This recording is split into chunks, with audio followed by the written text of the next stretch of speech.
De entre todos los hechizos que se mencionan en el mundo de Harry Potter, hay tres que son considerados los más oscuros y malévolos de todos. Hablemos de las maldiciones imperdonables. La realizada Viajeros, han llegado al rincón del Potterhead. Antes de comenzar con el video, no olviden suscribirse si no lo están y seguirme en todas mis redes sociales, a las cuales las alcanzó una Avada Kedavra, pero a veces hubo cositas interesantes, entonces, dicho esto, comencemos. Gracias a las enseñanzas de Ojo Loco Moody, quien resultó ser el mortífago, Barty Crouch Jr., fue que aprendimos lo que son las maldiciones imperdonables, maleficios de una naturaleza tan oscura que practicarlas en un ser humano traen consigo penas severas para quien las usa.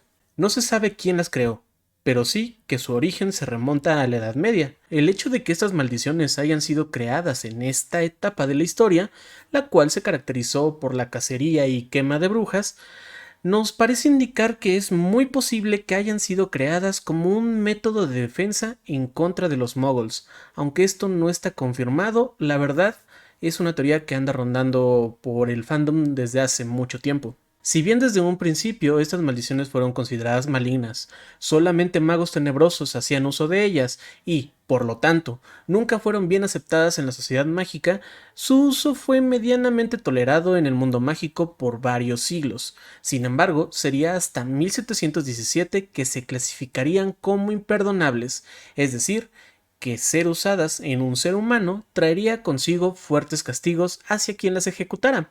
Aunque clasificar a estos hechizos como imperdonables fue una decisión tomada por la Sociedad Mágica Internacional, el que cada gobierno mágico tuviera autonomía con respecto a su forma de organizarse, provocó que los castigos vinculados al uso de las maldiciones variara dependiendo de cada sitio.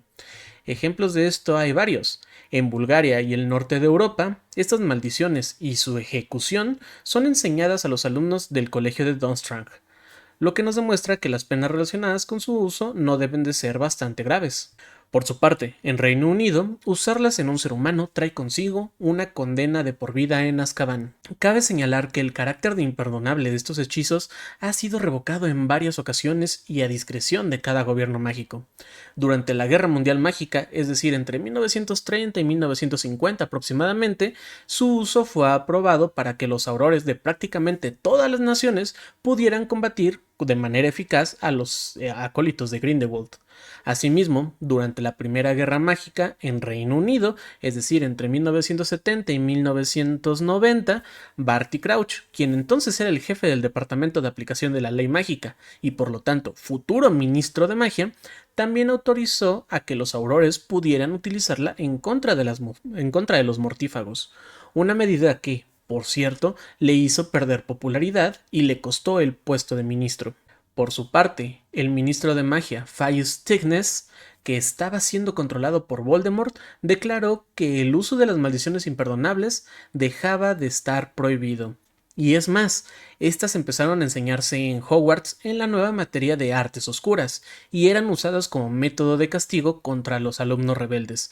De hecho, Neville Longbottom tuvo que sufrir la maldición Cruciatus varias ocasiones durante esta época. Por lo tanto, podemos decir que la decisión respecto a las maldiciones imperdonables es algo que compete a cada gobierno mágico y los demás no suelen meterse o hacer nada al respecto. Pero, ¿qué es lo que hace que esas maldiciones sean tan mal vistas? Si bien es cierto que hay unos hechizos igual de perjudiciales que las maldiciones imperdonables, por ejemplo, con Difindo puedes cortarle una extremidad a alguien. Mediante el encantamiento levioso puedes dejar caer a alguien de una altura bastante grande y no hace falta lo que puede pasar si utilizas el incendio contra una persona. El objetivo de estos hechizos no es hacer daño como tal. En cambio, las maldiciones imperdonables sí están diseñadas para lastimar a otro ser humano. De hecho, para poder ejecutarlas correctamente, se debe tener la plena intención de provocarle mal al objetivo de la maldición, aunque esto no necesariamente con un objetivo malvado. El más claro ejemplo de esto lo tenemos con Harry Potter, que cuando intentó usar la maldición Cruciatus sobre Bellatrix porque sentía esta especie de ira justiciera y quería vengar a su padrino, no pudo ejecutarla. Pero cuando 2 años después la realiza en contra de Amicus Carrow, después de que éste le escupiera en la cara a Minerva, el sentimiento de odio hacia el mortífago y el deseo de que éste sufriera fueron suficientes para que Harry pudiera hacer la maldición. Pero hay algo más. Estas maldiciones, si bien sirven contra cualquier tipo de ser viviente, están diseñadas también para atacar a tres partes muy específicas del ser humano. La maldición Imperius ataca a la mente, la maldición Cruciatus ataca al cuerpo, y el Avada Kedavra ataca al alma. Ningún otro hechizo tiene este tipo de intencionalidad, y es por eso que las maldiciones imperdonables son consideradas las maldiciones más oscuras que existen. Después de esta introducción, y con fines meramente académicos por supuesto, veamos las características de cada una de las maldiciones imperdonables. Empecemos con la maldición Imperius, mi favorita de las tres.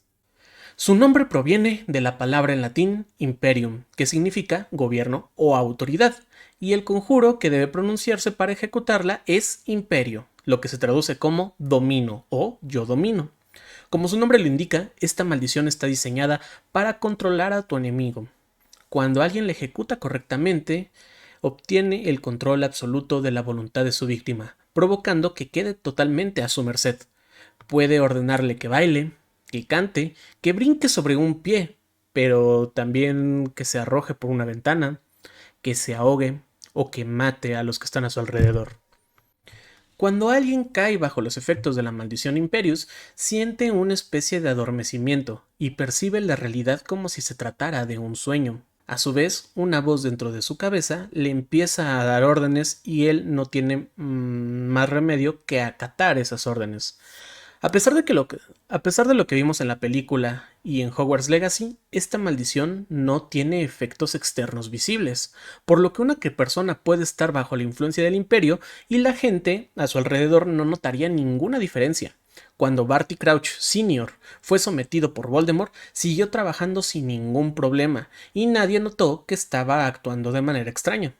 Es por esto que de las tres maldiciones, esta suele ser considerada la más problemática, ya que es imposible saber cuándo alguien está bajo sus efectos. Por ello, esta maldición fue utilizada durante la Primera y la Segunda Guerra Mágica, ya que así los mortífagos podían infiltrarse en las filas de sus enemigos. Por otro lado, el uso de esta maldición tiene un efecto moral bastante importante, ya que la desconfianza se apodera de las filas de sus enemigos, pues no sabes en quién confiar. No sabes quién está siendo fiel, ni quién está siendo manipulado, es decir, desmoronas a tus enemigos desde dentro. Sin embargo, es una de las tres maldiciones que puede ser resistida, ya que para ser ejecutada correctamente debes tener la plena intención de doblegar la voluntad del otro, por lo que, si tu fuerza de voluntad no es lo suficientemente grande, la maldición simplemente va a fracasar. Cuando el mortífago Jaxley informa que había lanzado la maldición Imperius sobre Fayus Tignes, dijo que le había costado muchísimo trabajo hacerlo, demostrando así que la voluntad de Tignes, que entonces era el jefe del departamento de Aurores, era bastante fuerte, aunque no lo suficiente. Y es que una persona bastante determinada y con una fuerza mental extraordinaria puede llegar a ser inmune a esta maldición, así como Harry nos demostró en el cuarto libro. Y por otro lado, con el paso del tiempo también se puede llegar a generar cierta resistencia a la maldición y escapar poco a poco de sus efectos, recobrando así la conciencia, por lo que, afortunadamente, no es una maldición infalible. La maldición Cruciatus, o la maldición torturadora, está diseñada para infligir dolor. Su nombre también proviene del latín y significa torturar. Para conjurarla se tiene que decir la palabra crucio, que se traduce como torturo. Poco hay que decir sobre esta maldición, salvo que el hecho de recibirla provoca un dolor tan intenso que pierdes la noción de absolutamente todo. Solo puedes pensar en el dolor que estás recibiendo, el que se siente como si cientos de cuchillos al rojo vivo perforaran cada centímetro de tu piel. La exposición prolongada a esta maldición puede provocar locura. Esto fue lo que le sucedió a los aurores Frank y Alice Longbottom cuando fueron torturados por varias horas seguidas.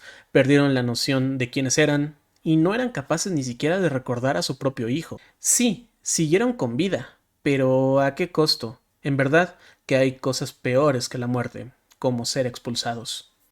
Para ejecutar correctamente la maldición Cruciatus es necesario disfrutar del dolor.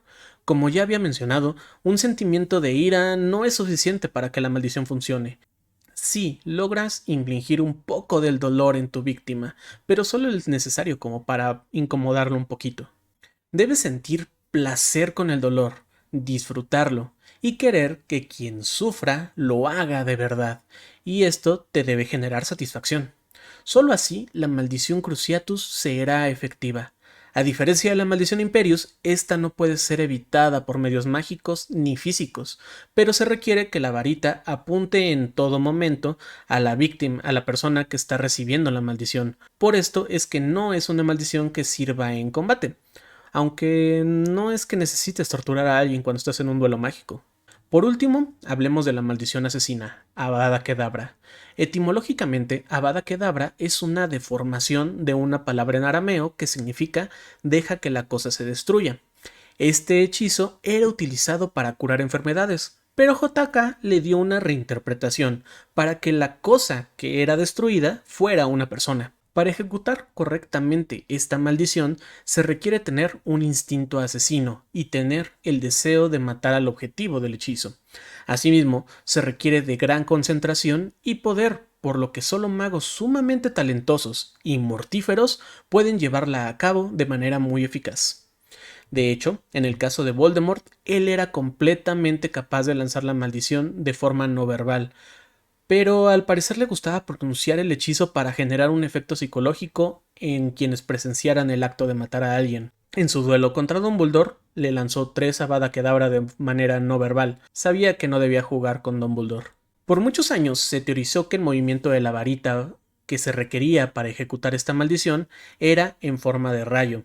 Esto para explicar que Harry haya quedado con esa peculiar cicatriz en la frente que, como se le describe en los libros, a veces brillaba en un tono esmeralda. Si bien JK ha dicho que no había nada de eso y que decidió usar la forma de rayo en la cicatriz porque le pareció un diseño pues bonito, lo cierto es que en el juego Hogwarts Legacy, en efecto, el movimiento de la varita que se requiere para lanzar el Avada Kedavra es en forma de rayo, por lo que podemos decir que hasta que no se diga lo contrario, esto es canon. Las víctimas de la Avada Kedavra no tienen una huella visible que demuestre que se usó en sus cuerpos, simplemente la víctima cae desplomada. Según las autopsias que algunos muggles llegan a practicar en las víctimas de esta maldición, no hay ni una señal de que haya habido violencia en la muerte de la persona, simplemente se percibe que los órganos dejaron de funcionar. Por su parte, las autoridades mágicas, al ver que no hay ni una sola pista de violencia en el cuerpo de una persona que murió mediante esta maldición, justamente es la confirmación de que se utilizó Avada Kedavra en ellos. Aunque esto no está confirmado, muchos teorizamos que esta maldición lo que provoca es arrancar bruscamente el alma del cuerpo de una persona. Esto porque el propio Voldemort nos describe que cuando él recibe la maldición en su propio cuerpo, simplemente sintió cómo era arrancado del cuerpo con suma violencia y sintiendo mucho dolor, y fue disminuido a algo menos que un fantasma. Si bien no existe una contramaldición para el Avada Kedavra y no puede ser bloqueada por ningún medio mágico, sí hay formas de evitarla. Obviamente está el hechizo de sacrificio, que provoca inmunidad ante la maldición, pero hay métodos más eficaces. Como esta maldición despide un halo de luz verde y aparentemente es muy lenta, esta puede ser esquivada, ya sea mediante la desaparición o simplemente haciéndose a un lado. También se puede colocar un objeto entre la maldición y su objetivo. El objeto será destruido mediante una especie de llamas verdes, pero el objetivo seguirá vivo. Es decir, si la maldición te toca, estás acabado, pero siempre que puedas evitarlo, esta no va a tener ningún efecto. Esto siempre me ha hecho pensar que es una maldición que está sumamente sobrevalorada. Pues sí, acaba con la vida de tu enemigo, pero solo si éste no era capaz de defenderse, ya estaba derrotado o simplemente estaba distraído. Esto lo podemos ver cuando Dolohov asesinó a Remus Lupin. Una vez que ya lo había derrotado en combate, le lanzó el Avada Kedavra que acabó con Remus definitivamente. Esto fue presenciado por Tonks, la que se olvidó de absolutamente todo, se distrajo y corrió hacia el cadáver de su esposo. Este momento de distracción fue aprovechado por su tía Bellatrix para lanzarle a su sobrina la maldición asesina. Antes de terminar, me gustaría mencionar la que, si no fuera conocida solamente por una persona, debería ser una maldición imperdonable, y estoy hablando de el Sectum Sempra. Esta maldición, inventada por Severus Snape, es una combinación maniática entre Crucio y Avada Kedavra, pues al cortar el cuerpo de tu víctima, mediante magia oscura, las heridas provocadas no pueden ser sanadas por medios mágicos, provocando que la víctima muera de forma lenta y dolorosa. Así como las otras tres maldiciones, Sectum Sempra fue diseñada con el único objetivo de causar dolor, y a pesar de que tiene una contramaldición, esta solamente era conocida por el príncipe mestizo. Es decir, tiene todas las características para ser parte de las maldiciones imperdonables, pero afortunadamente solamente es conocida por Harry Potter, y él nunca se la va a mostrar a ningún otro ser humano. Ahora que ya saben cómo ejecutar las maldiciones imperdonables, ahora que ya poseen el conocimiento académico sobre la más oscura de la magia, pónganme en los comentarios qué maldición les gusta más, cuál utilizarían en contra de sus enemigos o si jamás se atreverían a usarlas. Si les gustó el video, dejen su poderoso like, suscríbanse para más contenido de este estilo, compartan este video con todos los magos y brujas que estén interesados en la magia oscura y, sobre todo, transmitan el mensaje de que en este rincón se encuentra una entrada al mundo mágico.